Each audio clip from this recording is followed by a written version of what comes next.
Welcome to the 6th episode of our webinar series on the occasion of the 15th anniversary of Nature Nanotechnology. My name is Benjamin Heinrich and I'm Senior Editor at Nature Nanotechnology.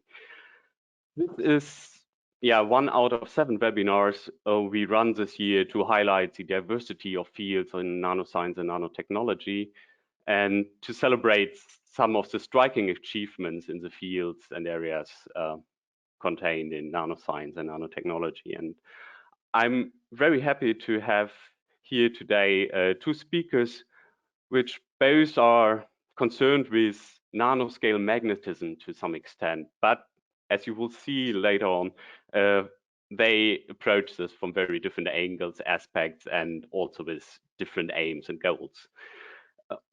So we will have at the end of each talk a short Q&A session, and if you have questions during the talk, please use the question box in the webinar tool. You can type in your questions there, and I will read out some selected questions at the very end of the talks and to our speakers, and we will get some answers to them then. So our first speaker of today is Andreas Heinrich, and I'm very pleased to have you here, Andreas.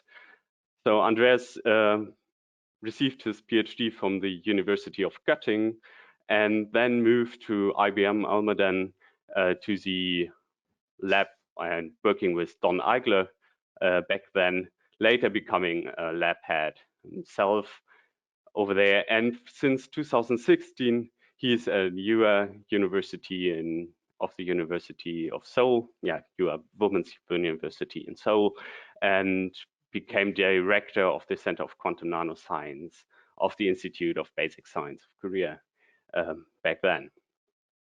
Andreas' science is focused on the control of quantum states of single atoms, molecules, and their ensemble of atoms, molecules on surfaces. And so he's interested in the control of all degrees of freedom, quantum degrees of freedom you have in these entities. And he's interested in implementing quantum mechanical principles into these systems for better understanding and their potential applications in quantum technology like sensing, simulations, or communications. And together with colleagues, Andreas pioneered, for example, ESR, MRI experiments on single atoms and molecules. So I'm very happy to have you here, Andreas, today, and I will hand over to you now. And wonderful. Yes, please go ahead. Thanks so much, Benjamin, and also thanks to Fabio for organizing this and for giving me the opportunity to present some of the work. I guess I'm the one representing scanning tunneling microscopy at least for spins on surfaces. And so let me just start off with the question, why would you care about quantum spins on surfaces? And of course, there are many people have different answers. So here are 3 answers that I would like to give you. The first one is that it allows us to almost touch the individual atoms and the individual spins. So this is quite different from many other techniques where you have to indirectly measure the properties and look at the properties. Here we really have a hands-on kind of approach, even though it's on the atomic scale. And so we can make prototype quantum systems for spintronics, for magnetic data storage. We can ask how small can you make a magnetic data storage device. Maybe one can use this also for more solid state physics related concepts such as strongly correlated electron systems. You can also use spins on surfaces to measure their interaction with the environment. Here an example from a recent Nature Chemistry paper where it's 2 iron PC molecules talking to each other, and you can see how they interact with each other. And finally, you can think about these atoms or molecules as qubits. Here's an example from the work of Wolfgang Wernsdorfer, where they're using the nuclear degree of freedom in a terbium PC double-decker molecule. And this is also basically placed on surfaces and connected with electrodes. So today I want to focus on this last angle, and in particular on the quantum computation. And since this is a very broad and diverse audience, let me start with what is quantum computation. So let's start with how do we do a normal computation? Let's say if we want to calculate a function here, f, then we put in a certain input. If we have 2 bits, then we have to the 4 input states. For example, we can start with 0, 0, and we run our function, we get the answer. What is the function value for the input 0, 0? We then reset our system, and we get the sequential operation of then we start with 0, 1, we get the answer, with 1, 0, we get the answer, with 1, 1, we get the answer. Right? Then we know all the values that this function has for all the different inputs. Now, if we use a quantum computation, then we have the potential to run everything in parallel. So we can make a superposition of these 4 input states in this quantum superposition type way. And then if we have a quantum processor, then of course we have to have certain requirements for our function calculation. Namely, it has to be unitary transformation. And then we get the output simultaneously of all the inputs at the same time. So inherently, quantum mechanics in this concept can be thought of as a massively parallel way to do computations. Now, the problem, of course, is that you have the measurement problem. And if you measure the output state, then you can only get one answer, which is kind of boring. And so you need to make a very interesting algorithm to get an interesting answer out. And I want to show you one example, which I think is kind of interesting. So let's look at a logic problem, and we stick with 2 bits here. We have 2 bits, A and B. And let's say we want to calculate the logic operation that is shown here, A or B, X or not A, right? This is a somewhat complicated logic operation. You will not be able to solve this in your head immediately. And so what you do typically is you just say, okay, I'll start with the inputs A and B equals 0. I calculate A or B, that's 0. I calculate not A, that's 1. Then I do the exclusive OR, and 0 exclusive OR 1 is 1. So here I have a 1. So let's say that I know that I have a promise given that there's only one of the outputs that will be 0. Otherwise, everything will be 1. So then here I haven't found the solution yet. I do the next one and I find, aha, here the answer is the output of the logic problem is 0. And so I have been successful. I have found the solution to this problem. I can check the other ones. They are all 1. So here I took 2 attempts, 2 computations to find the answer. And of course, I'm happy with this. But for a larger system with small n bits, then it will take on average 1/2 times 2 to the power of n computations. And if n gets in the order of 20 to 30, then this becomes a very large number, and it becomes very difficult to solve these kind of logic problems. So in comes quantum computation. So let's try to find a solution for this kind of binary logic problem in quantum computation. So how do we do this? We use qubits now, quantum bits. And first step we do is we initialize our qubits in the state 0. And then we perform the Hadamard gate on both of them. That's a single qubit gate. And that single qubit gate creates an equal superposition of all the input states. So here we have 4 input states, 0, 0, 0, 1, 1, 0, and 1, 1. And we put an equal superposition of all of these states. This is something that almost all quantum algorithms do, just to run everything in parallel. Then we perform our logic. And to do logic is a little bit non-trivial. I don't want to take the time to explain this here. We have to use a so-called scratch or ancillar qubit here to calculate the A or B. Of course, the not A is relatively easy. That's just a single not gate. That's again a single qubit gate. And let me just point out that the A or B, that is a multi-qubit gate, a so-called Toffoli gate. So that is a 2 or 3 qubit gate. And then once we have A or B and not A, then we can calculate the exclusive OR of the answer of A or B and not A. So this is A or B, exclusive OR not A. And then you can see that we have to use another scratch qubit here to put the answer into the quantum phase. And without going into great detail here, we have to uncompute something here to then have the answer of our logic operation simply in the 2 qubits A and B. And then we can use the famous Grover algorithm, that is a quantum search algorithm, and perform this Grover operation here once. And then we measure our state, and the output is 0, 1. And this, remember from the previous slide, is also the classical solution to this problem. So we get the answer in a single computation of our function, right? So in quantum, we can do it with a single call. Classically, on average, for 2 qubits, we need 2 calls. And so this is the advantage of the Grover algorithm. It can be much faster for large systems than a classical algorithm. All right, so for us here, I just want to point out we have single qubits, we have 2 qubit gates. Here we also have 3 qubit gates, and we have the initialization and the measurement process, right? And these are the criteria that you need for quantum computation. So we have the so-called DiVincenzo criteria after David DiVincenzo. He used to be at IBM in Yorktown Heights. Now he's in Jülich in Germany. And so we have controllable two-level systems, and they should not only be controllable, but also be scalable to large numbers. We need to be able to prepare the initial state. We need to measure the state. We need to do gate operations on single qubits, but also on multiple qubits. And you can show that single qubit and 2-qubit gates are sufficient. You don't need more complicated gates than that.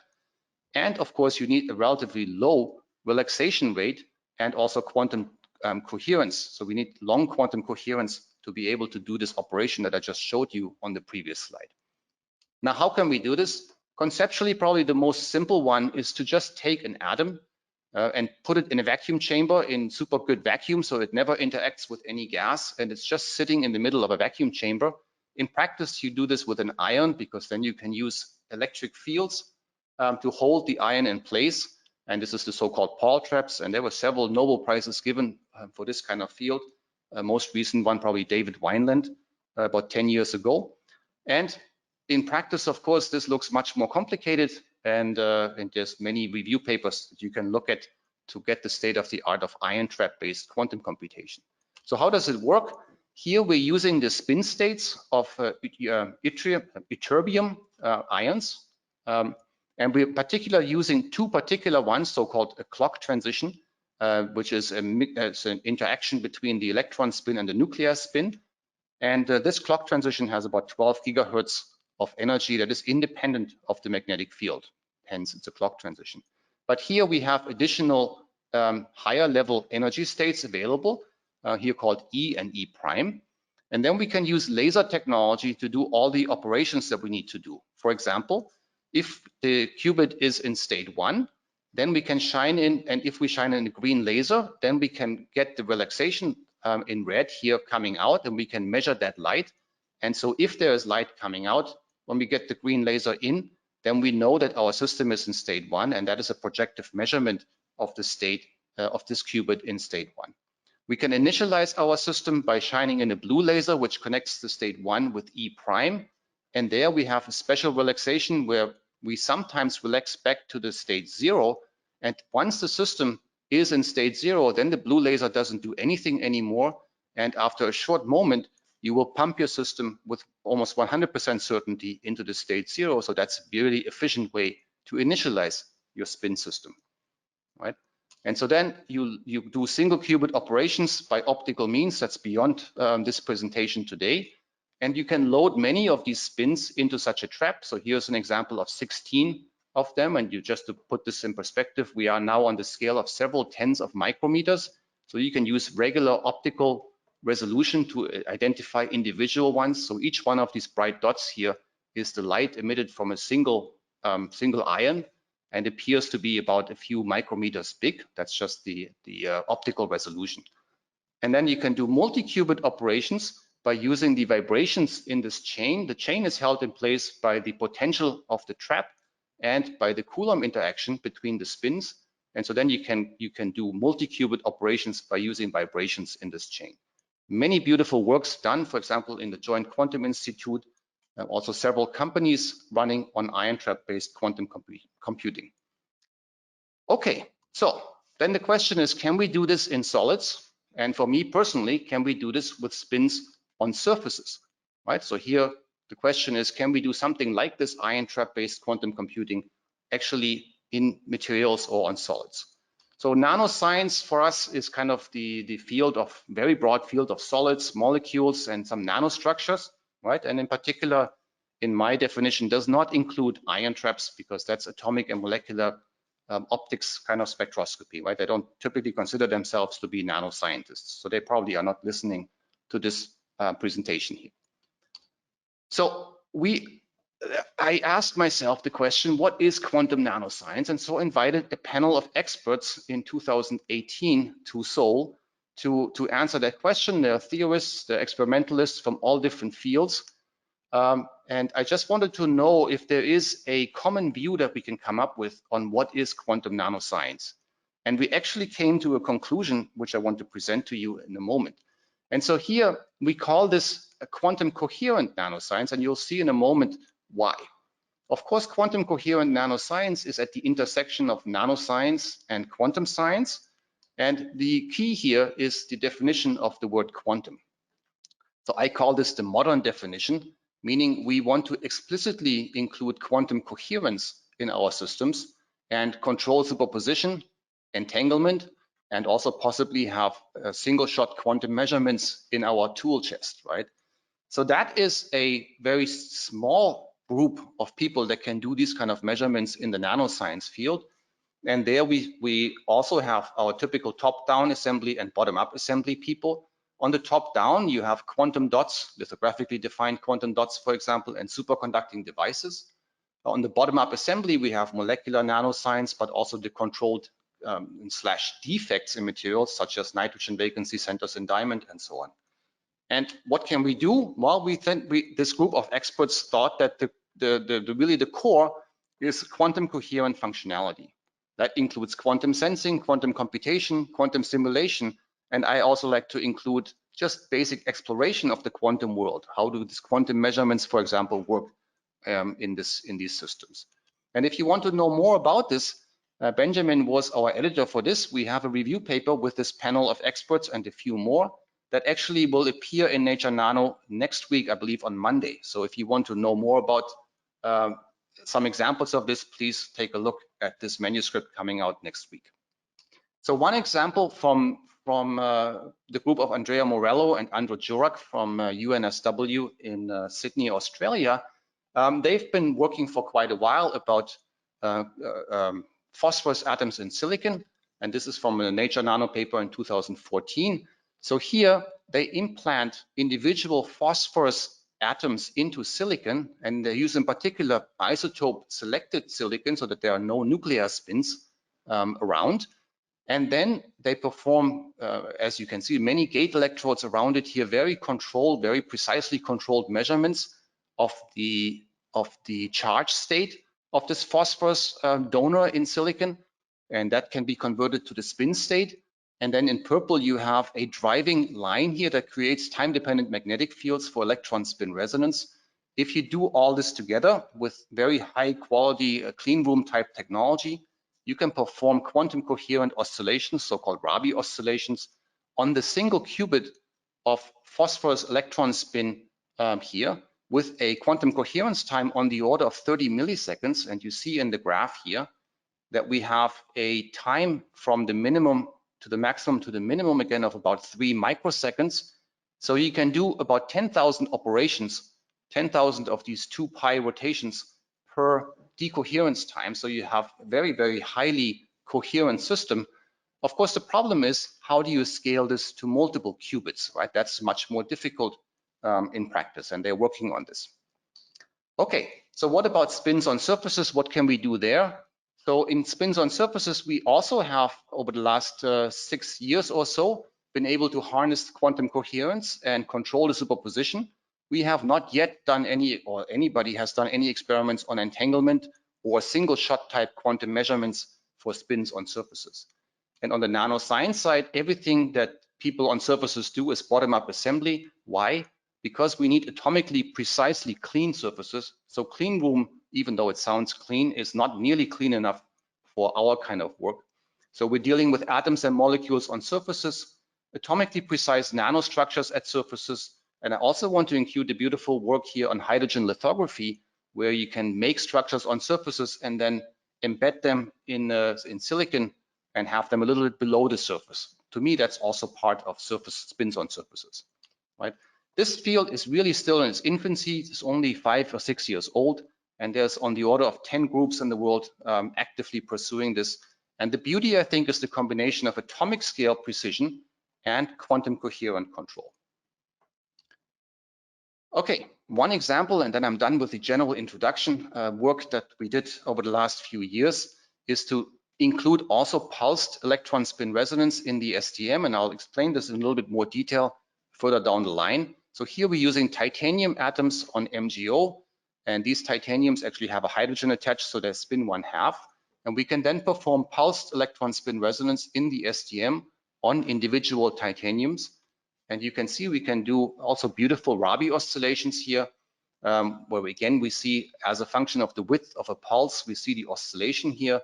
And of course, in comparison to the work that I showed you from Morello and Jurak's group, we have more decoherence here. We have less oscillation per decoherence. We have on the order of whatever 3 or 4 oscillations per T2 time, whereas they had 10,000, right? So they're much more coherent.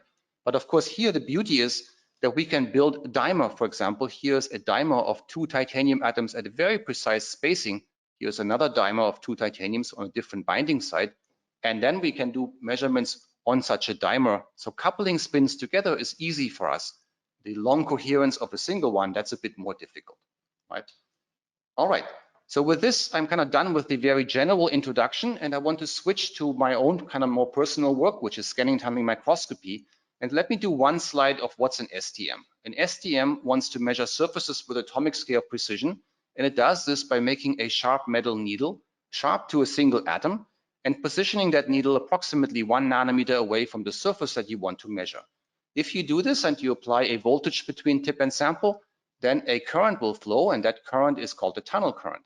That current is very, very sensitive to the distance between tip and sample, and so it's limited really only to 1 or a very small number of atoms at the very end of your tip. This current we can then measure, and we can position the tip. We can scan the tip in the horizontal direction, X and Y, and we can change the tip height in the Z direction to keep the current constant and then take an image on the surface, right? The STM was developed originally about 40 years ago by Gerd Binnig and Heini Rohrer at the time at IBM in Zurich. And so here's one of the most beautiful images that we have taken. These are 2 iron atoms on the surface of magnesium oxide. So the big gold-looking things here are the iron atoms, and the small little dots, this regular array, that's the oxygen atoms of the MgO surface. Here we have a hydrogen atom attached to the tip, so we get very high spatial resolution. Normally we don't like hydrogen, but here it helps us out. Now, if we zoom out a little bit, then you can see that, of course, we have a much more complicated surface. It has different thicknesses of MgO. We also have bare metal around it. But in the STM, that's beautiful for us, right? We can choose to do our experiments on 3 layers or 2 layers or on the bare metal surface. We can use the bare metal to prepare our tip. And so we really take advantage of this variety of structures here. And in my center, we have at the moment 6 of these low temperature STMs and several more under construction. So we can do many, many experiments in parallel. Now, the second thing that STM can do is we can then park ourselves on one particular species, and we can do so-called tunneling spectroscopy. So here I want to show you an example of a molecular qubit, VOPC, a Vendar PC that has a spin 1/2, has been investigated by chemists for quite a while as a molecular qubit. For example, Roberta Cecily's group has done lots of work on this. And here we put this on a decoupling layer that is also a PC molecule, but is a spin-free molecule, so no electron spin. And to decouple it a little bit from the silver surface below it. And if we do this, then we can do spectroscopy here in a very large, for me, very large energy range, plus minus 1 volt. And there you can see 2 major peaks, one at minus 1.6 volts and one at plus 1 volt. And those are the HOMO and LUMO electron orbitals of this VOPC molecule on this insulating layer. All right, so this is just an example, mostly randomly chosen, of tunneling spectroscopy in the STM. And finally, of course, the STM is beautiful because we can build structures 1 atom at a time. So in a recent work, we wanted to build this spin plaquette here, 4 titanium spins in a very controlled arrangement here. And in order to achieve this, we basically had to move them from the random locations to their precise locations. And so here, Kai Yang, the author, first author on this paper, moved 1 atom and then took a picture and then moved another one, took a picture again. So this is sort of a stop motion animation. And you can see after, he said, about 2 days of work, he arrived at the final structure. And that structure was then used to do some quantum simulations. And of course, I want to point out that the first work to do this kind of atomic scale precision manipulation was done by Dawn Eigler and Gerhard Schweitzer, published in Nature 1990. And of course, Dawn is my good friend and mentor, who has really been has pioneered this kind of technology. Okay, so let me show you one example of what such a structure, what such a machine looks like. It is actually much more complicated than I make it sound, right? So this is the one home-built system here at QNS. We call it Eve. Was just finished by a student and a couple students and PI and some engineers. So let me walk you through what this thing entails and how it's built, right? So we start with the helium duo that is filled with liquid helium. Liquid helium boils at a temperature of 4.2 Kelvin, so that's the natural temperature of liquid helium.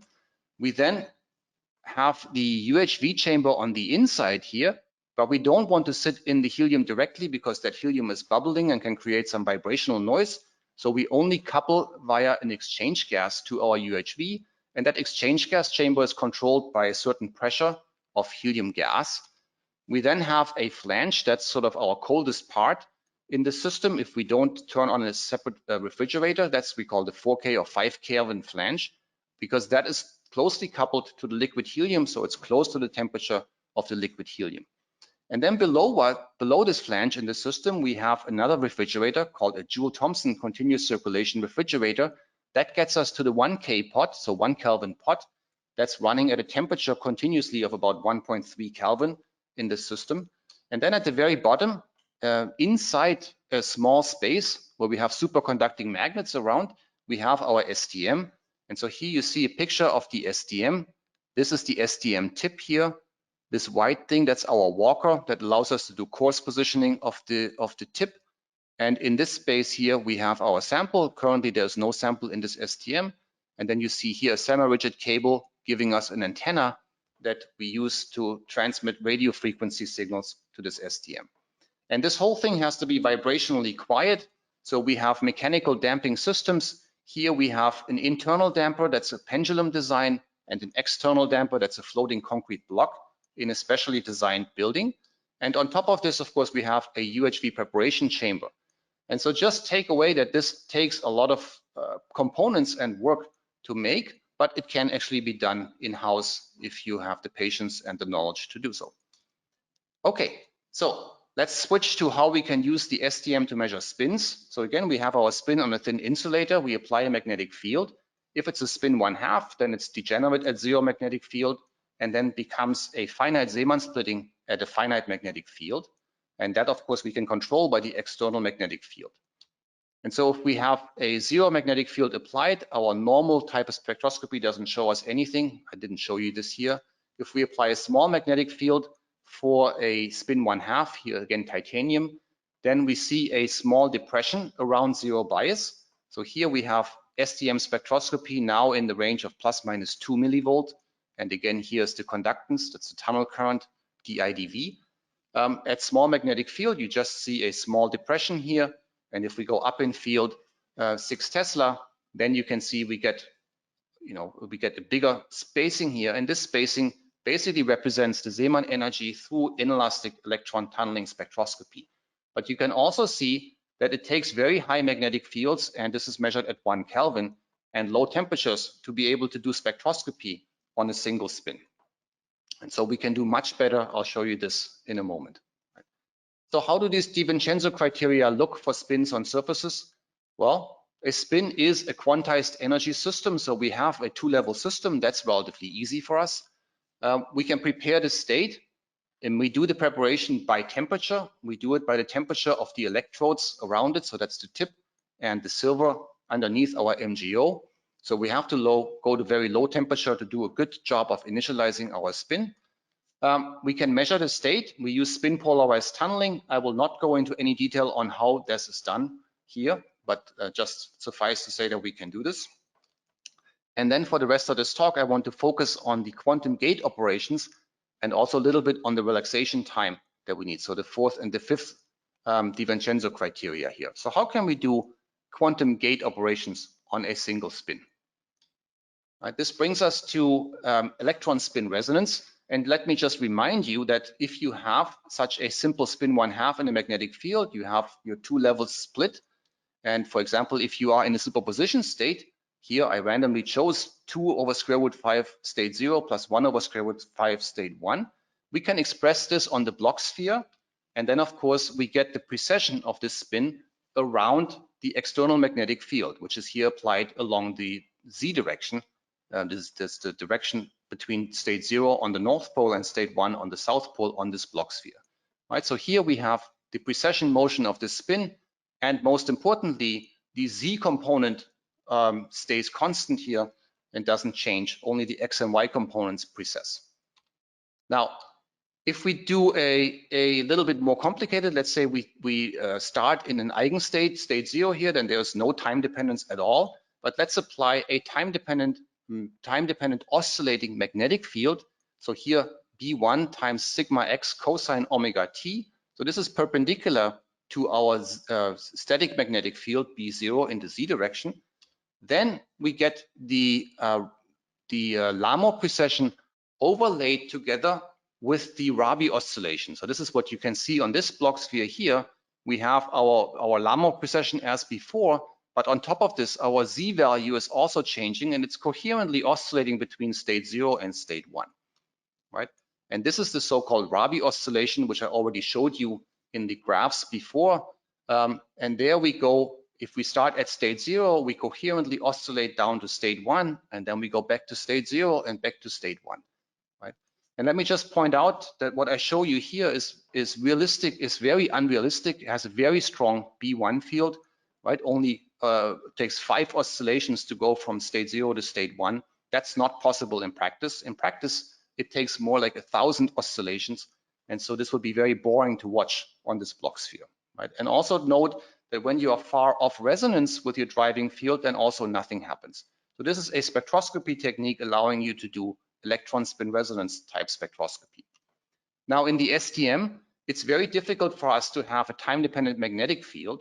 And so a long time ago, my friend Arjang Ardavan from Oxford and I, we were thinking about how can we do ESR in an STM, and we quickly realized that we should rely on a time-dependent electric field in the junction, because we can make very strong electric fields. Imagine that we have a junction that is 1 nanometer between tip and sample, and we apply 1 volt, that is 1 volt per nanometer or 1 gigavolt per meter.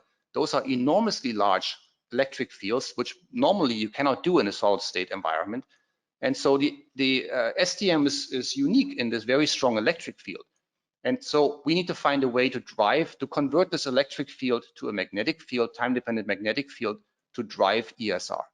If we can do this, then if we change the frequency of our driving field, we can change the population of state 0 and state 1. Well, let me do this again. So now we are mostly in state 0. We are off resonance. Now we get on resonance. We can go all the way to 50% equal population of state 0 and state 1. And then if we go too high in frequency, again, we are off resonance, nothing is happening, and we stay at the thermal population of state 1, right? Now we do this basically by mechanical motion of this spin here, we believe, in the inhomogeneous magnetic field of the tip. This converts the electric field to a magnetic field. But quite honestly, that mechanism is not yet fully understood. But if this works, then we can do a measurement of the tunnel current as a function of the frequency, and that tunnel current will correspond to the time average population of state 1, as you see in this graph above. And so we get a signal that corresponds directly to this population of state 0 and state 1. And they will change as a function of the frequency. And so let me show you one example of this, taken actually with the machine, with that home-built STM I showed you a few slides ago. So here we're measuring between 24 and 40 gigahertz at a temperature of 1.34 Kelvin. And you see here the ESR on titanium, again on the spin 1/2. And we see at 1.0 Tesla applied, we see 1 ESR peak at 24.5 gigahertz. And if we change the magnetic field here, 1.2, 1.4, 1.6 Tesla, you see that this resonance frequency shifts as a function of the external magnetic field, right? And you can also see that here the resolution is much, much, much better than a normal tunneling spectroscopy, because we can make a small change of the magnetic field and we can radically move our line with our line here, much broader, much further than the line width that we have, right? This was the first example. I mean, this is done here on titanium. Our first demonstration was on iron spins, published in 2015 when Susanne Baumann was a student when I was still at IBM. Let me point out here that the signal amplitude is generally pretty small. Here is a not particularly good ESR tip with 100 femtoamp out of 20 picoamps for the signal. Sometimes we can go up to 1 picoamp out of 20 picoamps, right? So it's on the order of a few percent, up to 10% signal at very small tunnel currents. So you have to be careful and have a high resolution, not high resolution, but high quality, high signal to noise measurement. And I also want to show that we can do ESR at high temperatures. So with our Eve system, the one I showed you a few slides ago, we can go up to about 10 Kelvin, and we can still very clearly see the ESR even at these high temperatures. So you don't absolutely need to be at low temperature. Of course, your signal amplitude goes down as you go up in temperature, but you can still do ESR even at higher temperatures. And ESR has been spreading to many labs around the world. So there are at least something on the order of 10 labs that can do ESR STM with single spins. Here, some work published by Pedro Gambardella and Sebastian Stepanov from the ETH in Zurich, where they do a measurement also on the same titanium on MgO. And here they go at a magnetic field sweep. So they keep a fixed frequency and then sweep the magnetic field. And of course, you get the same basic idea here. And you can also measure the G factor or the magnetic moment of your spin. And in this case, the spin 1/2, the magnetic moment is 1. Okay, so now I want to take us towards quantum computing again. And for quantum computing, we don't really want to use a continuous wave ESR, but we want to do pulsed measurements, right? And if we want to do pulsed measurements, then we need to combine a microwave source with a pulse source. So here we're using an arbitrary waveform generator, AWG, to drive the microwave generator and make short pulses of RF. And these pulses are then added to the DC bias voltage and brought down to the junction to give us the opportunity to make something like Rabi oscillations, right? And so here's an example that we published in 2019. I already showed you this before. Now, again, on titanium, this is a titanium on the oxygen binding site, where we have a resonance frequency of 22.57 gigahertz, and we're applying a fairly large RF power for us, 190 millivolts here, and that allows you to see a beautiful oscillation. This is this Rabi oscillation I've been talking about for a while. And on the Bloch sphere, let's look at this. Now here, the Bloch sphere is in the so-called rotating frame, so we are not seeing the Larmor precession that's been taken out, but it makes your life a little bit easier. So on the rotating frame, if you apply pulse for a certain length, you get a certain state afterwards, right? So you can get from state 0 to state 1. So here we start at state 0, we go to state 1, back to state 0, back to state 1, and so on, right? So this is the Rabi oscillation that we measure with the STM, and we know that this is an actual coherent oscillation because we can change, for example, the amplitude of the RF we're applying, and of course, the smaller we make the RF, the longer it takes to make the rotation, the smaller our capital omega, our Rabi rate is. And so you see fewer oscillations in this trace here, right? And so this is a Rabi oscillation. And here we have a T2 Rabi time of approximately 40 nanoseconds and a pi pulse time of 17 nanoseconds. So it takes us, we can do about 2 or 3 pulses within a quantum decoherence time. And this is, obviously not quite good enough to do many coherent experiments. But you can do a little bit better. You can learn something from the typical electron spin resonance community, where they also don't measure directly a Rabi oscillation, but they measure a so-called spin echo. And the spin echo here is from MRIquestions.com. I think this is the best way to understand this. If you have a fast runner and a slow runner, and you let them start, at some point you tell them to turn around and run back, then at the end they will arrive at exactly the same time at the finish line. And that's the idea of a spin echo sequence, right? So in a spin echo sequence, we can compensate for some fluctuations that we have in our environment because we're doing an ensemble measurement, right? In our case, we're doing an ensemble measurement on a single spin because we're not doing a single shot measurement. We're doing a time ensemble measurement on a single spin. And so what we do in the spin echo sequence is we set our pulses now such that the pulse The first pulse is a pi/2 pulse, and the pi/2 pulse rotates our state from the initial state 0 into the XY plane, and then there it gets a phase coming from different magnetic fields that will change in the ensemble. In our case, that will change over time. So let me go back. So for example, we have the blue one, which has a little bit more field in the negative Z direction, and the red one, a little bit more field in the positive Z direction. And this will give you a different precession, and that you can compensate by a pi pulse in the middle of your sequence, which then compensates for these fluctuations, these slow fluctuations. And with that, we can get a T2 time. Here we call it T2 echo, normally called T2, of about 190 nanoseconds, approximately 5 times longer than the Rabi time, T2 Rabi time that we measured, right? So this is a typical way, so we can get to a T2 echo time that is quite substantially longer than the Rabi time that we measured in the previous experiment. And here we believe that we have slowly changing magnetic fields in our time ensemble measurement, right? It takes us on the order of a second for each data point. And so within this second, we have both fluctuations of our tip, so vibrational noise that changes the local magnetic field. And we also may have fluctuations in the magnetic state of our tip as well. And so those two noise sources we can cancel with this spin echo. And so we get a much longer to coherence time of about 190 nanoseconds. Okay, so that's good. So we can make single qubit gates. What about 2 qubit gates? What do you have to do to make 2 qubit gates? Now, the original idea, of course, is that's easy. You make a second STM tip, and you bring that STM tip to your second spin, and then you control the first spin, your first STM tip, and the second one with your second STM tip. But of course, you realize that we want to be coupled to each other, let's say with a coupling strength of 100 megahertz, and that limits the distance to about 2 nanometers.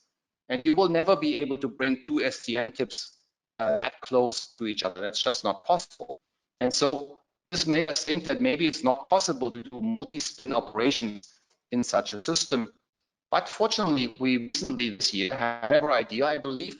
And what we actually realized is that our electric field is pretty far-reaching, but our magnetic field that is driving the spin under the tip is really short range. So here's a structure with 2 spins, titanium-1 and titanium-2, the one called titanium-1 and the blue one titanium-2, and they are coupled together with the interaction of, say, 100 megahertz. That's the J12 in magenta here. And the ESR on spin 1 is driven the same way I showed you before, namely by the inhomogeneous magnetic field created by the tip. And then we placed a second iron and another iron atom, a permanent magnet, next to the titanium 2. And that iron atom creates a local inhomogeneous magnetic field. And so if the spin 2 moves in this inhomogeneous magnetic field, then that convert the electric field that is far-reaching, that also happens at the location of spin 2, convert this electric field into a time-dependent magnetic field and drive ESR on titanium 2. So this then allows us to do ESR at different frequencies on titanium 1 and titanium 2 at the same time. So this is something we did on 2 of our ESR STMs here called Bob and Alice. And here's the structure that we have. Now you see the scale bar here is 5 angstroms. So these are really closely spaced atoms. We have titanium 1 on top, titanium 2 in the middle, and the iron atom very close to titanium 2. These are bridge side titanium, so they appear taller than the iron atom here. And we have interactions between titanium 1 and titanium 2 of about 0.1 gigahertz or 100 megahertz, and between titanium 2 and iron on the order of 4 gigahertz, because they are really close and they're coupled by a exchange interaction to each other. And so let's see what happens here. Now we have a very different Zeeman energy for the titanium 1 and titanium 2, because titanium 2 sees the magnetic field from the iron atom nearby. And so in our ground state, both spins are in state 0. And in the lower excited state here, the titanium 2 is flipped to state 1 and titanium 1 is in state 0. We also have the opposite state where titanium 1 is flipped and titanium 2 is 0. And the energy difference between that is much bigger than the interaction energy. And so we can look at the Zeeman product states here to describe them. And of course, if we flip both spins, then we have to pay the Zeeman energy for both, and that's the higher state 1, 1, right? And so now let's look at the spectroscopy here. We measure always with the tip parked on spin 1, on titanium 1 here. And then we have mostly, titanium 2 is mostly in the ground state, spin 0 here. We see a big line when the transition frequency is F transition 0. We see a small amplitude of the line when F transition is 1. And the ratio between these two lines is simply given by the temperature. In our case, 0.4 or 5 Kelvin. That ratio is a factor of 4, right? Just from the resonance frequency of 16 gigahertz and the temperature here. You can also see that the difference in the frequency between these two is the 110 megahertz. That's the interaction between titanium 1 and titanium 2. And now the new thing that we can do here is we can at the same time drive the resonance of the spin 2, for example, from state 00 to state 01. That's the F0 transition frequency here marked in blue. And then you can see that our amplitude of these peaks that we measure on titanium 1 becomes quite different. At 30 millivolts of RF power on VRF2, we see that they are almost the same, right? And so why is this happening? Because we are transferring state population out of the ground state into the state 01, and then that is not available anymore for the F transition 0 on the first one, but it does become available for F transition 1 on the first spin. So the second peak becomes bigger, the first peak becomes smaller. So this is clear evidence that we can do simultaneous control on these spins, but we want to take it one step further. We want to go to pulsed control. We want to do 2 qubit kind of operations here, right? So here, yes. Sorry, but we would need to come to an end in a couple of minutes. Okay, I'll be very fast. So we want to do pulsed measurements. So we want to do a coherent oscillation on the spin 2 for a certain duration, and then measure the state of spin 1 after this, a pulse later. And of course, we can see a beautiful Rabi oscillation here. And if we measure at the same duration of the pulse on spin 2, then we can see the opposite phase in this two pulsed operation, right? So that actually works beautifully, and it gets us on the way towards quantum control. So let me just fast forward here. We are on our way to do multi-qubit operations here, and our longer term goal is to do something like 5 interacting electron spins and also deal with the nuclear spins that are available in these kind of systems. So in this talk, I started with quantum computing. Just quantum computing is cool and has some actual applications, but it's very difficult in practice. I showed you that ESR STM is a powerful technique for single atoms, molecules, and nanostructures. We can go for pulsed ESR that takes us towards quantum computing for single spins, and we can also do this for multiple spins, so we can control 2 coupled spins together, right? And so let me skip through this. Here's a slide of where we are. QNS is at Eva Women's University located in Seoul, and you can find more information at qns.science or at qnsscience on social media. And with this, I would like to thank you for your attention. This is a picture taken before Corona, so September 2019. Now we all have to walk around in masks all the time. And I want to thank Kai Young and Chris Lutz from IBM, and thank you for your attention. Thank you, Andreas, for this very nice introduction to the field of quantum coherent nanoscience. And yes, maybe we have time for one short question. So there was this question in the chat, if you personally, you think that spin qubits are good candidates for future quantum computation? Well, I hope I answered that question, right? I mean, I think they are great. And the question really comes down to what you mean by this, right? So if you mean quantum computation in the engineering sense, so go for 1 million qubits, obviously you would never use an STM for this, right? You'd have to find some fabrication techniques. And they're the most likely ones are the silicon-based ones or the quantum dots, lithographically defined quantum dots in silicon. Those 2 techniques may or may not be able to scale up. For me, it's more important to do precision measurements on small numbers of qubits And you have to realize that there's really only two systems where you can do relatively large numbers of qubits at the moment.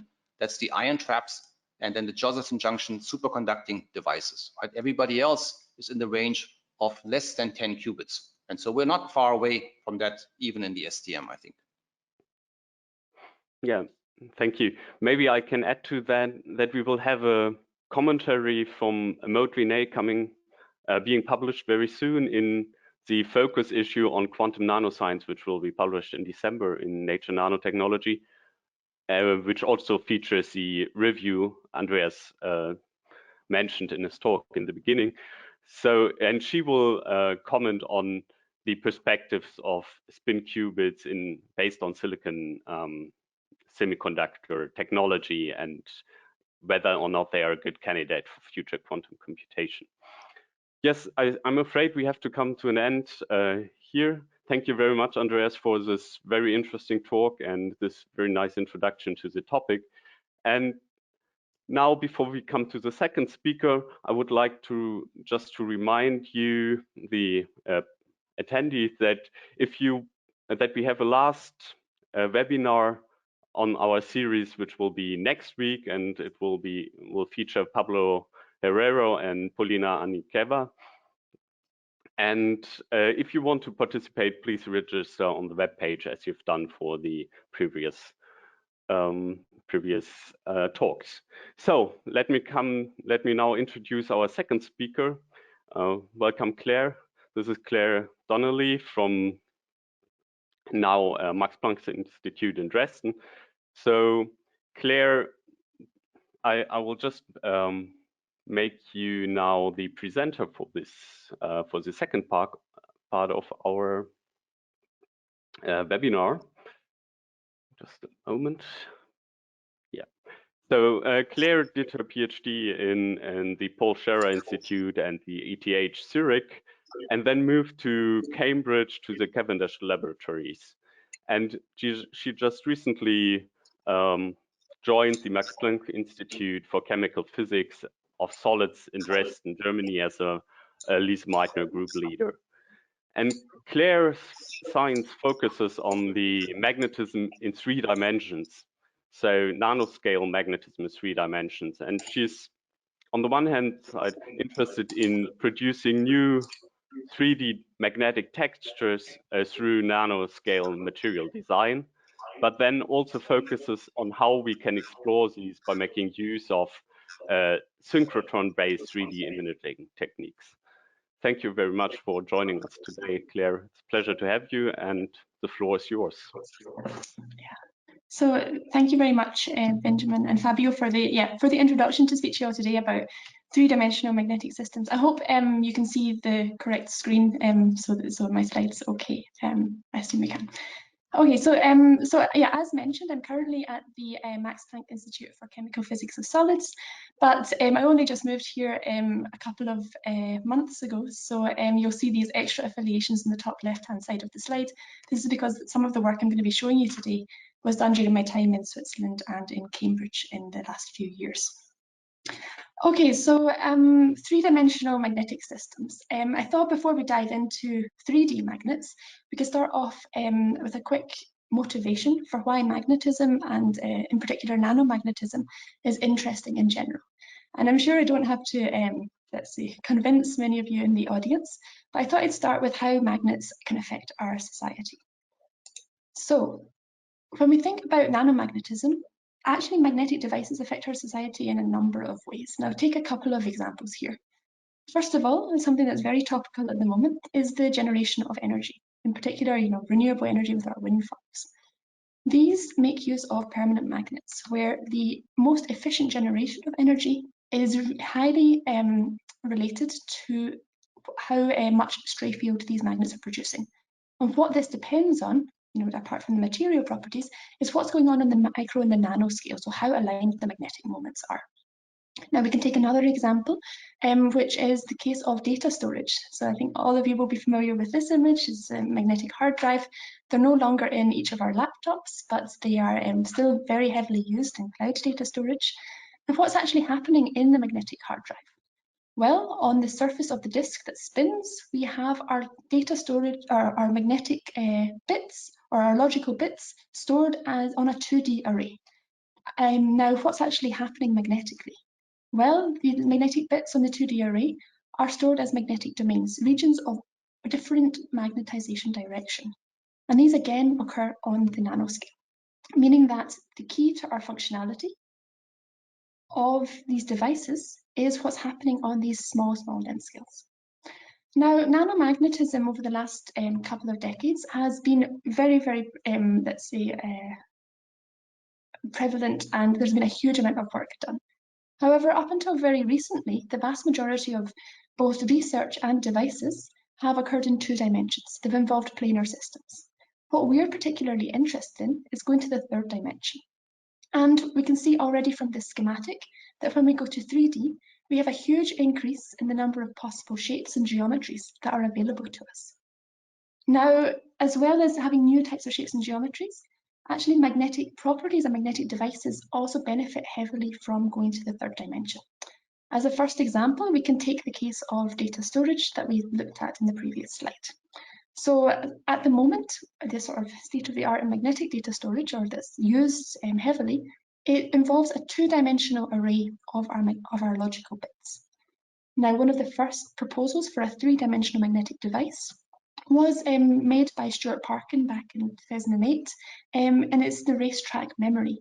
Now, what the racetrack memory proposes, or what Stuart has proposed here, is that instead of a 2D array of bits, what we have is we have magnetic nanowires. We store our data in the magnetic nanowires as magnetic domains, and we can wrap this up into a 3-dimensional architecture to achieve much higher data density storage. So as well as the density of our data storage, going to the 3rd dimension can actually also affect the magnetic properties of our system and provide huge advantages in that respect as well.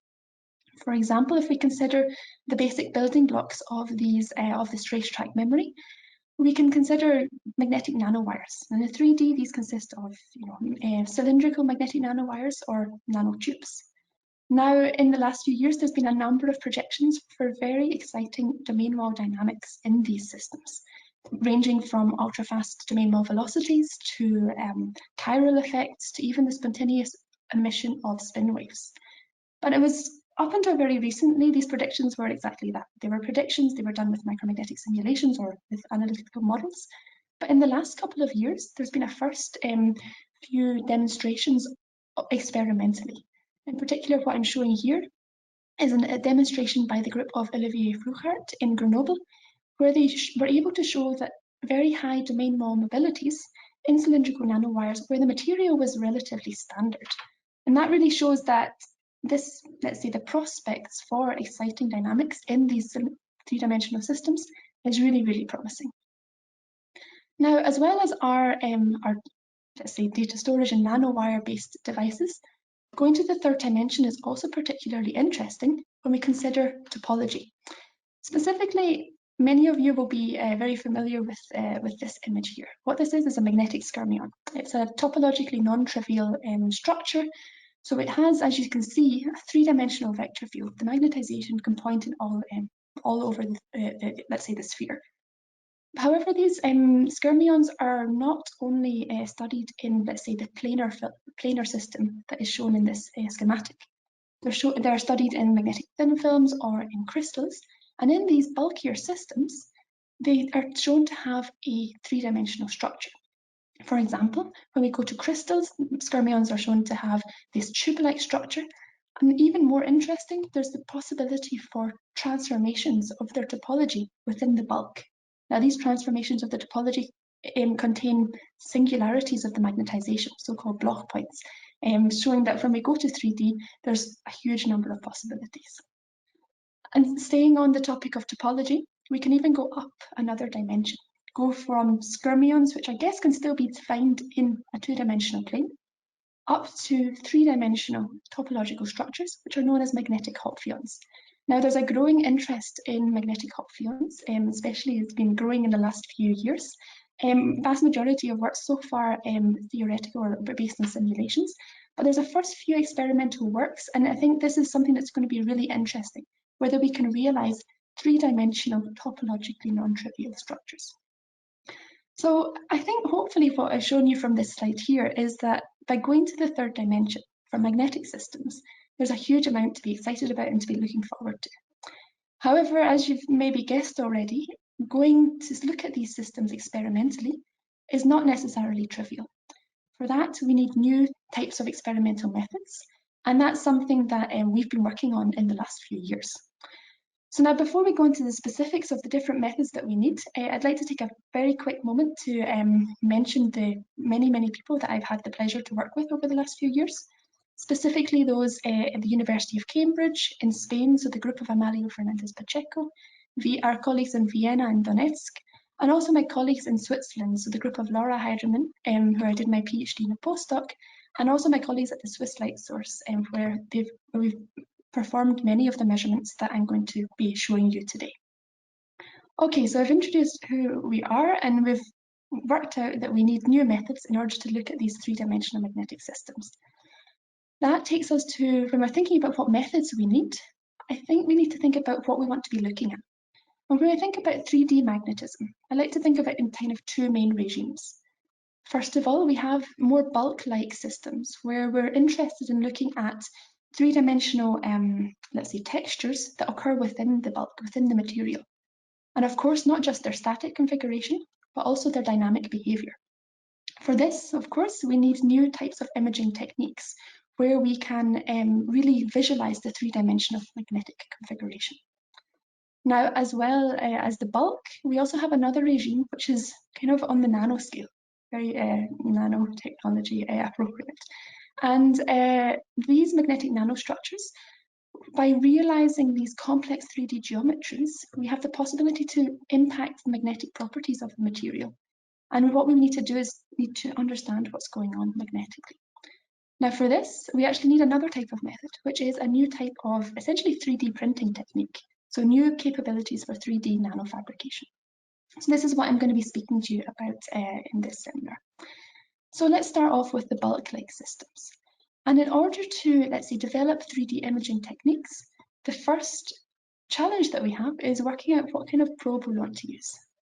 Now, there's a number of different probes that are available to us. We can use electrons, we can use neutrons, we can use synchrotron X-rays, and I think the question that we need to be asking ourselves when we choose which probe we want to use is, what are the pros and cons? Which one works best for our types of systems?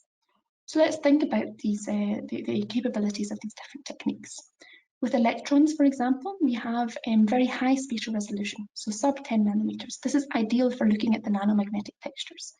However, you are limited to thicknesses on, a few hundred nanometers. Neutrons, on the other hand, kind of go to the opposite extreme, where you can look at much thicker materials or systems, but this is with a lower spatial resolution, tens to hundreds of micrometers. Now, X-rays kind of provide the best of both worlds. We can look, when we use hard X-rays, so higher energy X-rays, we can look at thicker amounts of material, so tens of micrometers, but we retain this nanoscale spatial resolution. And for this reason that we are focusing on, or we make use of synchrotron X-rays in our work. So using our X-rays, the next question that we need to ask is, how can we use this for 3D magnetic systems? And I think what we need to first think about is, how does 3D imaging work in general? How does tomography work? So in your standard tomography setups, such as, for example, in the CT scan in the hospital, you have your 3D sample, which in the hospital, I guess, is your human body or whatever. The idea is that you measure 2D projections of this sample at many different orientations. And then you can reconstruct the internal configuration with a reconstruction algorithm. Okay, so how do we go to magnetism for that? Well, first of all, what we need is our 2D projections. We are using hard X-rays, so these high energy X-rays. This means that we have very weak magnetic signals when we're probing this X-ray magnetic circular dichroism. So we overcome this by making use of highly sensitive coherent diffractive imaging techniques. And essentially what we do is we essentially measure our sample and transmission with circularly polarized X-rays, tuned to the resonance of our element in question. And when we do this, we see that we have a combination of electronic and magnetic contrast. Now, when we reverse the circular polarization, our magnetic contrast switches, but our electronic contrast stays the same. So we can, with a simple subtraction, we can isolate a projection of our magnetization. Okay, so we have the 2D projections. The next question that we need to ask ourselves is, what combination of projections do we need? And for that, it soon becomes sort of relatively clear when we think about these, the standard tomographic setup, that that's actually not enough to resolve the three-dimensional structure or let's say to probe all three components of a magnetization vector field. In fact, we need multiple tomographic data sets, and this is what we measure, in our setups. The last piece of the puzzle is a reconstruction algorithm. This is something that we and also other groups have developed in-house. So it's there are now a number of different, or I think at the moment maybe 3 or 4 different independently developed reconstruction algorithms, all of which are being shown to be very robust in reconstructing a 3D magnetization vector field. Okay, so we have, let's say, an overview of the ingredients that we need for 3D magnetic imaging. Let's think about what we want to do with this. Well, I think the first point on our to-do list is imaging 3D magnetic textures, so looking at the nanoscale within bulk-like system. The next thing is going to the 4th dimension. So some of the most interesting properties of 3D magnetic systems is actually their dynamic behavior. We want to see whether we can image this in 3D. Lastly, on our to-do list is going to the nanoscale. If we're interested in looking at patterned three-dimensional magnetic nanostructures, we need to be able to image systems at very, very small length scales on those orders. Okay, so let's start off with our static 3D imaging. The first example that I'm going to give you here is a gadolinium cobalt pillar. This is our sample. Essentially, it's cut from a nugget with a focused ion beam. It's about 5 micrometers in diameter. What this meant at the time was that actually we didn't know what was going on inside. There was no other way to measure this. So what we did is we performed magnetic tomography. We measured these XNCD projections from many different orientations. And we used our reconstruction algorithm to reconstruct the internal configuration. Now what we see here is really, really nice. We see already a very good impression of what's going on inside our sample. See that the magnetization generally is smoothly varying, as we expected from the material properties. But there's a number of twists and turns in the magnetization that are particularly interesting. So to have a little bit of a better look at what's going on, what we can first of all do is look at a 2-dimensional cut. And immediately from this 2D cut, we see a number of topological objects within the magnetic configuration. We see vortices, where our magnetization circulates around a central core. And we also see their topological opposite, so magnetic anti-vortices, which form a more kind of saddle-like structure. And both the vortices and anti-vortices have this core in the center, which points in or out of the plane. Now, this is a very nice first indication of what's going on inside these systems. But of course, this is a very 2-dimensional way to look at what is a 3-dimensional data set. So what we then went on to look at is this, certain subvolumes of the structure. Specifically, we looked at the subvolume surrounding this central vortex. And what was very interesting was we were able to observe regions where the topology of these vortices changed, meaning that we could pick out points at which there was the presence of a singularity of the magnetization. Now these so-called magnetization singularities are known as Bloch points. They were first predicted by Feldkeller back in the 1960s, but up until this point they hadn't been observed directly. What was very interesting was that the observed configuration that we were able to resolve with our magnetic tomography was actually matched very well to the magnetic configuration that was predicted with simulations, showing that with these type of new imaging techniques, we now have access to completely new, new types of 3-dimensional textures.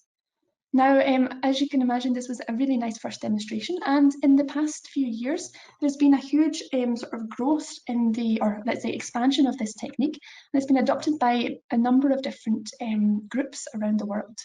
It's been applied to the imaging of stripe domains by Aurelio Hierro Rodriguez and colleagues in Spain, where they were also able to observe these Bloch point singularities. A group in Japan has been able to observe skyrmions, and specifically skyrmion tubes. and more, let's say, those were structures within, let's say, a material. It's also been applied to magnetic nanostructures. So in the US, the ALS, they've applied it to ferromagnetic sublattices, and also, I think it was again in Spain, to magnetic nanochips. So you can see there's a huge number of, let's say, works popping up, and these new types of techniques are really, really powerful for looking at a wide variety of different 3D magnetic systems. However, as you can imagine, the technique comes with its own challenges. We now have access to these huge data sets. So we have millions upon millions of pixels, each with 3 components of the magnetization. And one of the main challenges is how to deal with this big data. So how can we identify the relevant structures within our 3D magnetic data sets? Well, in order to tackle this, we have recently implemented a new type of analysis for these data sets. Specifically, we implement calculations of the magnetic vorticity vector. Now, the vorticity is related to the topology of our structures. Essentially, it's the flux of the fermion number density. Because it's related to the topology of the magnetic configurations, we can use it to identify the presence of topological structures.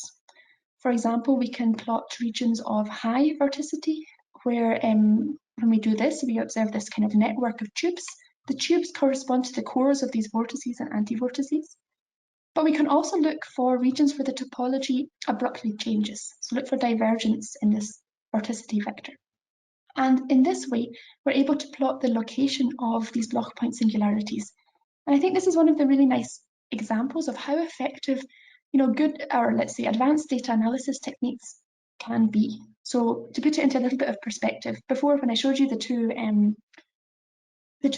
Bloch points that we were able to resolve, we found these, or we located these by looking at the crossovers of different structures, and it took, it was relatively involved.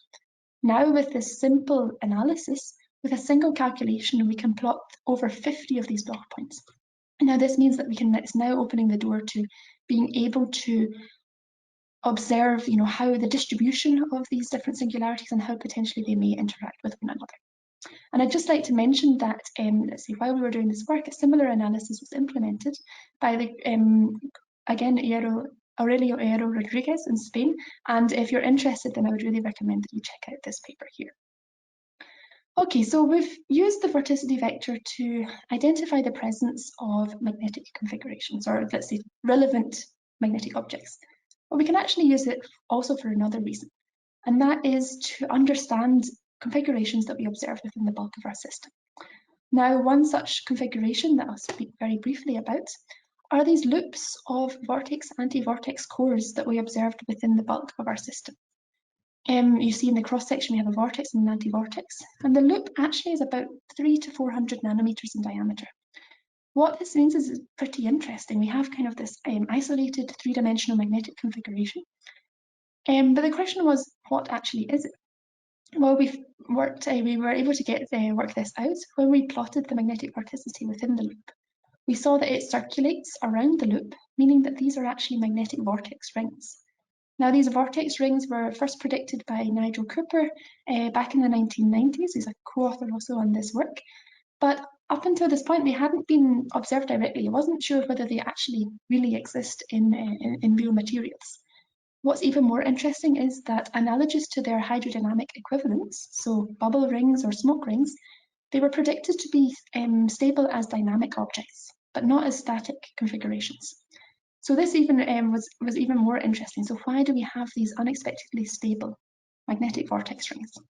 And this took us down a route of, let's say, looking at the topology and everything. But what we found out was that it's actually the magnetostatics that are really important for these 3D magnetic configurations, and something that should really be kept in mind when we're looking at going to the third dimension.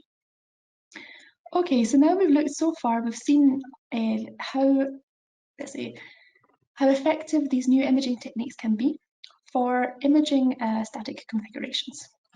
Let's go to the next point on the to-do list, which is going to the fourth dimension. And again, this is particularly, let's say, motivating because many of the properties of these 3D configurations are very, very, let's say, exciting. They promise to be very, let's say, exotic and everything. The question is, how can we actually measure let's say, magnetization dynamics in 3D? Well, for that, we actually go to a slightly different geometry. We no longer use our magnetic tomography. And that's for the reason that when we have, let's say, an extended system or extended sample, such as a membrane, onto which we can pattern contacts, at some angles we actually block the beam. We actually instead use magnetic laminography, which is a different geometry that allows us to look at these extended samples. And it has the added advantage that instead of tomography, where we have to measure multiple data sets in order to probe the entire vector field, here we actually probe all three components with a single rotation axis, meaning that it's actually a much more flexible and effective technique than tomography. So how do we combine 3D imaging with magnetic laminography with dynamics? Well, in order to do that, we essentially perform a pump probe measurement, where we take advantage of this time structure of the synchrotron. So what we do is we've patterned a strip line onto our membrane. We're exciting a sample, in this case a gadolinium cobalt disk, with the Ørsted field of this strip line. And we excite this at a frequency that is matched to the time structure of our synchrotron X-rays. These X-rays come in 70 picosecond pulses that come at 500 megahertz. Essentially what we do is we measure a 3D dataset for many different time delays. And in this way, we're able to measure four-dimensional information. So let's first of all look at the static configuration of this gadolinium cobalt disk that we're going to be looking at. When we measure this with magnetic laminography, we're again measure many different 2D projections from many different orientations and use our reconstruction algorithm. We can see that we're able to reconstruct the 3D configuration with a high degree of accuracy. We have this at the top of the sample. The magnetization is all pointing in one direction. This is due to a higher anisotropy in the top of the sample. And in the bottom of the half of the sample, we have this double vortex state, where we again have lower magnetic anisotropy. So we have a relatively complex 3D magnetic configuration. The next question then is, can we go to the fourth dimension? What's happening dynamically? Well, what we can do is we can start off with our vortex domain walls. And what I'm showing you here is a difference image where if we look specifically in this area, where we see a vortex domain wall moving side from side. So this purple line is moving side to side of the white line, which is a reference point. It's one point over this period of 2 nanoseconds. So what we're able to do is we're really able to see that the vortex is actually gyrating from side to side of this reference point. And actually by tracking the position of the vortex domain wall, we're able to determine say its location, how fast it's moving, how it's moving, all buried within the depth or within the bulk of this magnetic system, showing that it's really now possible to track the dynamics of topological structures within the bulk of a 3D configuration. But that's not all we can do with this data. We can also go, let's say, one step further and perform some Fourier analysis on our 4D data in order to map out, map out the rotation of the magnetization that's occurring at this 500 megahertz. What we see here is the red regions. This is where the magnetization is processing at, let's say, a higher amplitude. And we see through the thickness of the material that we have a huge difference in the dynamics that seems to be closely related to the three-dimensional magnetic configuration, showing that, as you know, we probably already know, the 3D configuration is highly influences the 3D dynamics, and showing that we can now, let's say, look forward to imaging not only topological objects, but also spin waves within the bulk of a system. Now, okay, let's go back to our to-do list. So far we've looked at the statics of our magnetic configurations. We've gone to the fourth dimension and looked at the dynamics. The next point on our list, or the last point on our list, is going to the nanoscale. And if we want to go to the nanoscale, I think what we first of all need to think about is, do we have enough spatial resolution? So far we've been using hard X-rays, and our spatial resolution is approximately 50 to 100 nanometers. In order to look at nanostructures, we need something that's much better than that. So how do we improve our spatial resolution? Well, for that, we actually just need to improve the signal-to-noise ratio of our data. And there's two ways that we can do that. First of all, we can actually just increase the number of photons incident on our sample. This is actually a really exciting time for let's say, synchrotron radiation. We have the upgrades of the current generation, the 3rd generation synchrotrons, either in planning or on the go at the moment. We also have the next generation of synchrotrons, the 4th generation, online, so now coming online. So we've got MAX 4 in Sweden, we've got Sirius in Brazil. And now these sort of upgrades and the next generation are going to provide up to 3 orders of magnitude more flux in the next few years. This will directly impact the spatial resolution that we can measure at. However, it is a bit of a, let's say, long-term prospect.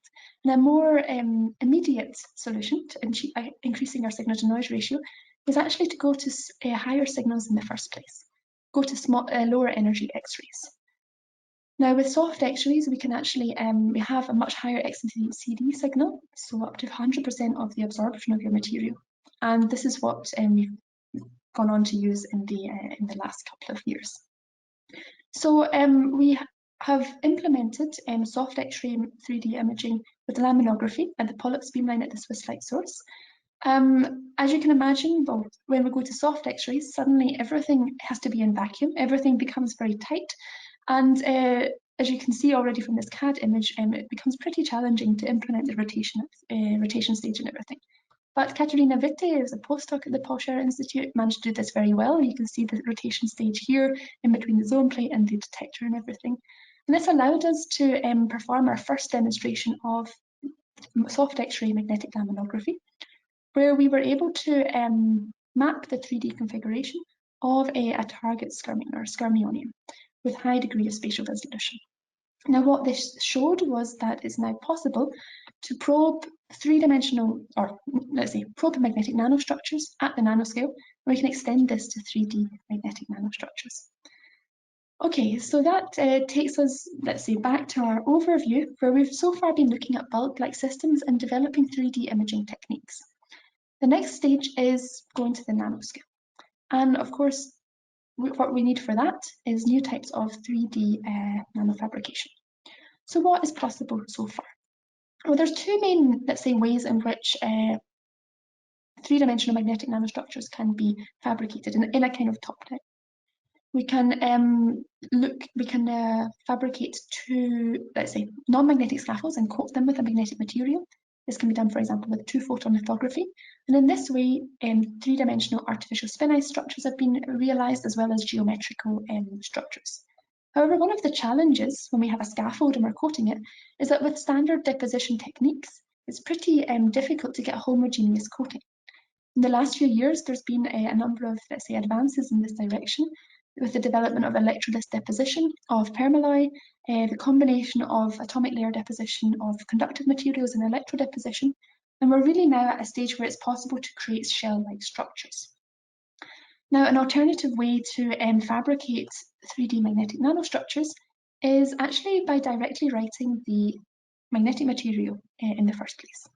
And this is done with a technique known as focused electron beam induced deposition. And this, in the past few years, has been used to fabricate nanowire-based structures, as you can see here.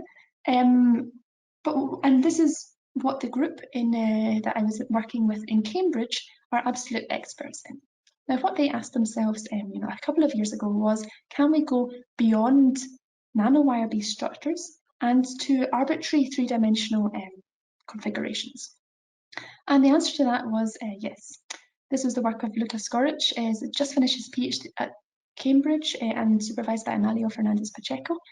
The idea of FEBID is that we have our scanning electron microscope. We have inject a gas into the chamber, and we can locally deposit the gas, or we can locally deposit a material with a focused electron beam. Now, what materials are available? Well, the more standard ones are platinum and tungsten. However, it's also possible to deposit cobalt in this way. What Luca did is he essentially developed a new type of 3D printing with this. So he designs his structure in a CAD software. He can combine it with a growth model and outputs a set of instructions for the microscope, and in this way realize a 3-dimensional magnetic nanostructure. Now, as you can imagine, this capability is really, really exciting when it comes to the realization of different types of systems. And to give a couple of examples, what we're particularly interested in is looking at the patterning of curved surfaces, because the introduction of curvature offers a new route to be able to, let's say, tailor the magnetic properties such as the anisotropy or the chirality of a system. And also, by going to 3D, we have the new possibility to look at topological objects.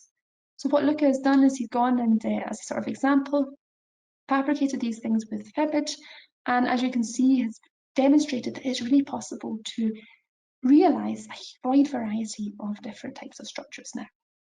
Okay, so what can we do with this? Well, what I want let's go back to the very, very start of my presentation, where we were talking about devices and data storage. We talked about the racetrack memory. By going to 3D, there's a new possibility to go beyond, let's say, the limitations of 2D devices. Now, as well as, let's say, understanding the basic building blocks that we see are very, very effective, when we go to 3D architectures, it's really, really important to know what the three-dimensionality does to magnetic domain walls and domains within a system. And for this, we've kind of wanted to be going in this direction. So we have designed a model system, which is a double helix nanostructure. We fabricate it with focused electron beam induced deposition. We now have our cobalt magnetic double helices on the nanoscale. And what we can do is we can use our X-rays in order to look at what the magnetic configuration is. So let's first of all look at the as-grown state. What we're seeing here is an X and CD image. The black and the white indicate different directions of the magnetization. We have a black helix and we have a white helix. These indicate that the two helices are anti-parallel in orientation. And this makes sense if we think about how they're grown. They're grown in parallel relatively slowly. So when they're very small, they can still switch their orientation to minimize their energy. So they align anti-parallel to minimize their magnetostatic energy. And then this anti-parallel state is maintained as they're grown to micrometers in length. So we have seen this sort of nice anti-parallel state. However, what we're particularly interested in is what happens to domain walls when we go to 3 dimensions. So we inject domain walls, or we initialize domain walls in the structure by applying a strong magnetic field. And in this way, we're able to realize a periodic array of magnetic domain walls. Now, the question is, okay, we've got our domain walls, but what actually is happening to them? What do they look like in 3D? Well, what we can do is we can perform magnetic laminography again with soft X-rays, so going to the Pollux beamline. And what we see is actually something very interesting. So, okay, first thing to note, it looks a lot more noisy than our previous data, and this is because we're really working at the limits of our spatial resolution. However, we are able to resolve what's happening within our double helix structure. We see within the domains that our magnetization is aligned parallel to the nanowires. This makes sense.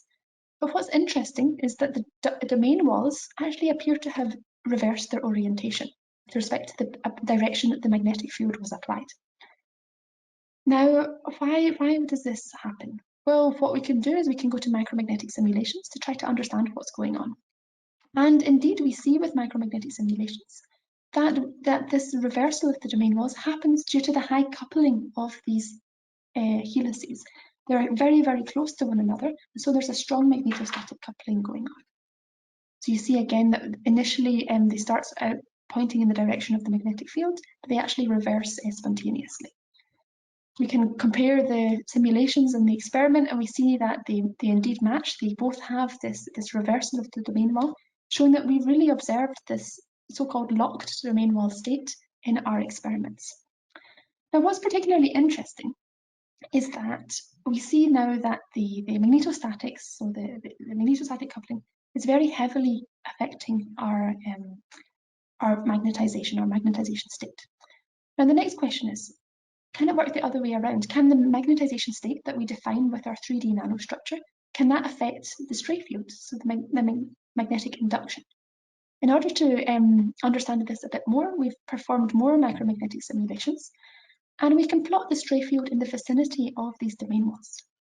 Now, okay, let's start with very high stray fields. We see when they're very strong, they point almost horizontal. This makes sense. But what's interesting is when we plot the stray fields that are a little bit weaker, but still significant, that we have this tilting out of the plane of the magnetic stray field. Why is this happening? Well, it turns out that it's happening because we have a twisted helix structure. We now, on one side of the helix, have the domains pointing down. So the magnetic stray field also tilts downwards. On the other side, we have the domains pointing up. So the magnetic stray field points up. So we have this now asymmetry in our stray field that's induced by our 3D magnetic nanostructure. So what does this really look like? Well, what we can do is we can plot the magnetic stray field in a plane perpendicular to the domain walls. And when we do this, we actually see something very interesting. We see in the vicinity of the domain walls a saddle-like structure that is a bit reminiscent of what we saw earlier in our bulk-like textures. It's an anti-vortex in the magnetic induction, in the stray field. Now, this is really exciting, actually. We have a very well-defined pattern or texture in our magnetic stray field that is on the nanoscale. Now, why is this interesting? Well, when we have a well-defined pattern in our stray field, or our texture in our stray field, we also have very well-defined gradients in our stray field. And this is, of course, interesting for applications, for example, for applying forces to certain particles. So, okay, very exciting, let's say, long term. But in the short term, we were wondering, why on earth is this actually happening? Well, we got a little bit more insight when we considered an analogous structure that is observed in magnetic microstructures. This is a cross-tie wall. Now, what happens in a cross-tie wall is that you have vortices, a periodic sort of array of vortices that have the same circulation. And in order to, let's say, have a continuous magnetization, you then need a crossing of the magnetization in between that takes the form of an anti-vortex. Now, what's happening here is actually very cool. We have our chiral helix, chiral double helix, that forms an effective vortex in the magnetic induction. And because the chirality of the helix is maintained through its length, we have the same chirality of these effective vortices, and therefore we have the sort of formation of these anti-vortices in our magnetic stray field. So this was nice work that hopefully in the next few weeks, or I don't know, months, will be published in Nature Nanotechnology. Okay, so what I've shown you today, that takes me to the end of my talk. What we've been speaking about today is kind of giving an overview of where we are with 3D nanomagnetism, and what I mean. There's a lot to look forward to, in the near future. So we've seen that it's now possible to image textures in the bulk, such as magnetization singularities, Bloch points, or vortex rings. We've been able to go to the fourth dimension, where we can really pattern the dynamics of the magnetization in 3D. And now we can also go to magnetic nanostructures, where we've seen that by looking at very sort of highly coupled nanostructures, the role of the magnetic stray field, and actually, in general, the entire magnetic induction is something that's really, really important. Now, in the next few years, there's a lot to be looking forward to. So we're looking forward to taking advantage of this increase in spatial resolution that will come with the next generation of synchrotron radiation. We will continue to look at the statics and dynamics of, let's say, a wide variety of 3D magnetic systems. And of course, we're going to be continuing to look for topologically non-trivial 3D structures. So with that, I'd like to thank everybody again. So Fabio and Benjamin, again, for the opportunity to speak to you today. And I'd be more than happy to answer any questions if you have any. Thank you very much, Claire, for this enlightening talk on the 3D nanomagnetism. And maybe I have one question regarding this 3D fabrication technique. So what are the physical limits of this technique to produce complex 3D structures in terms of spatial resolutions, in terms of elements you can use, and compositions of elements, and the degree of control you can achieve, like at the moment, and what do you think will be possible in future with this technique? Yeah, no, I think that's a really, really good point. So we have okay, so let's talk very briefly about both. We have, let's say, when we're talking about the scaffolds, we have two-photon lithography. So this is in the end, it's an optical technique. So far it's been limited kind of to the order of the wavelength, or slightly below. But that okay, let's say it was possible to pattern structures that maybe had a width of maybe 100, 200 nanometers. What's been very interesting there is there's been a lot of work in pushing this down to sub 100 nanometers length scales through post-processing techniques such as a technique known as pyrolysis, where you can essentially shrink, you can burn it and kind of shrink the structure, or else by going to different sort of optical setups. So that's sort of, on one hand, I think we're really, or I say we, the people in the field are really pushing down these length scales, and I think it's now really reaching, the order of about 50 nanometers, which is really interesting for 3D nanomagnetism. In terms of Febit, I think the spatial resolution is probably limited to about 40, 50 nanometers or so. It depends on which precursor you use. Again, of course, depends on the parameters that you're using in terms of like your current and your voltage and everything in the electron microscope. I think with the Febit, what's more of a limitation at the moment is in terms of the materials. So let's say standard precursors that are available are iron and cobalt. When you're depositing these, they're not clean. They're dirty cobalt or dirty iron. So you can get it's basically a carbon cobalt alloy, for example. This the amount of cobalt you have, so the purity of the system, is also affected by your growth parameters. So that's probably what more limits you to maybe slightly above 50 nanometers in spatial resolution. But I think in the next few years, I mean, already I think the group of Michael Huth in Frankfurt have developed a new type of precursor, which is cobalt iron. So there can be a lot of work done on the chemistry point of view for developing new materials there. And again, a lot of post-processing that can be done to try to sort of combine potentially this with different deposition techniques. So I'd say we're very, very early on in the field at the moment. We have another question from the audience. So in how far can machine learning algorithms help for the reconstruction of the algorithms of these 3D images? So. Yeah, so this is a really good question. It's something that I haven't actually tried yet, but I'm very interested in this. In theory, let's think about what we're limited by, and we're limited at the moment by noise. So the really great thing about these reconstruction algorithms, or the technique, is that actually we don't need to have any prior information of our sample, or even of micromagnetism. It's really it's really has no prior assumptions in the reconstruction, apart from perhaps you're saying that okay, material is there, so it needs to have some sort of magnetic moment. So in that sense, our main issue at the moment is noise, and I think this is something where machine learning can really help. Also, the type of reconstruction that we've implemented, so these kind of gradient-based iterative optimization routines, can also lend themselves to machine learning. So that is also very very handy. So this is something that we're definitely looking forward to implementing. And of course, there's other types of let's say signals that we can use. So we're also thinking about combining, for example, we're using circular dichroism at the moment, combining this with linear dichroism in order to be able to probe different types of materials, but also just to get more information. And again, at the end, if we have enough information and these big data sets, then machine learning, of course, will hopefully, I imagine it will help us a lot. Yeah, but this is something for the future. Okay, thank you. I think we will come to an end now, and I would not like to finish without thanking Andreas and Claire again for these very interesting talks and giving perspectives in two very different areas of magnetism at the nanoscale. And yeah, I would also like to thank all the participants, and I would like to remind you of, if you want to register for the last webinar on this series on the 1st of December, so next week, Wednesday. Thank you for joining us today. Thanks, Claire and Andreas, and yes, have a good day. Goodbye.